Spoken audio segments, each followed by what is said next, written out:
Angela Square. I am a 50-year-old female, uh, been a paraplegic T12L1 since the age of 21, about 36 years. Currently, I'm in a long-term partnership. Um, we don't live together, but we spend a lot of time together. Um, we've been together 15 years, 16. It'll be 17. Most people just see you and they just see you're sitting, you don't move, your legs may look atrophied, but for the most part, they don't have a clue. So having to introduce that to my current partner, Darren, when we first met, you don't talk about that. So there was a lot of connection there, and the same things we like to do. We like the same music. Um, we play video games together still, but that was our conversation. So we knew that we clicked as two people. That's going to happen whether you're walking, sitting, blind, can't hear, doesn't matter. There's a connection that happens. When we felt like we were actually going to be a couple, I was like, he's got to know some of the stuff that happens. And breaking that to him, we had like a whole long conversation. When it came to intimacy, that was just something that was kind of, we it wasn't a lot of vocal communication for intimacy. Um, that just kind of comes naturally. And then we're 40 now, when we met. Now we're that many, well, he was 41. Yeah, so it's like that many years later.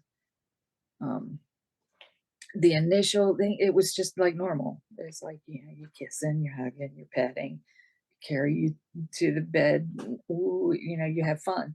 Now, when it came to my um, extracurricular stuff that I have to do as far as capping and bowel programs and stuff like that, that was more of a, hey, I really need to talk to you because I like you and I want to be friends with you, and you need to know these things that I have to do. They're just a part of my life.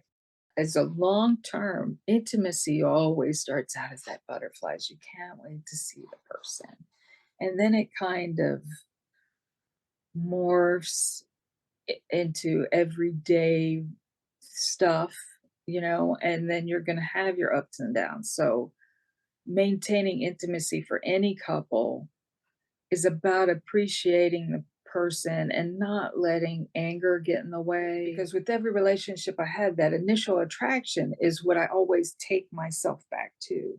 Like, what I got to with him because he was creative. There were all these things that n- inspired me, the things that he does and wants to do, and how he can build things and just be creative. That's what attracted me. So when I focus that, then the intimacy can come back. So I think maintaining outside relationships can keep the intimacy, because the constant trying to depend on someone else for your total support is draining to them and you. Challenges come with all relationships, but I had a friend who was likening our life as forging a sword, and then sometimes there's a crack in it or whatever. I said, "Oh yeah, what if you get a really broken sword?" I said, "What do you do with that? Do you just sharpen it and hone it and make it the best tool that it can be? That you knowing that it will never be a sword, it might just be a little paring knife." The most challenge is getting someone to, because there's so many different people out there. Some people are just like enamored with disability and they just think that they want to be caregivers or that you're the inspiration of the world. And it's like, no, I'm just a normal person that has a lot more to do to get ready in the day. Um, uh, it's kind of cool aging with a person because he's aging and I'm aging, and, um, we kinda can balance out. You just gotta be yourself, and you gotta not be out there looking. Don't go chasing after something that you think might be. Because I see women on wheels, and they're like, "Should I know this guy. Should I say something? Should I ask for his number?" And I'm like, "Just be a friend. Just be a friend. If they want you, they will pursue you. Trust me."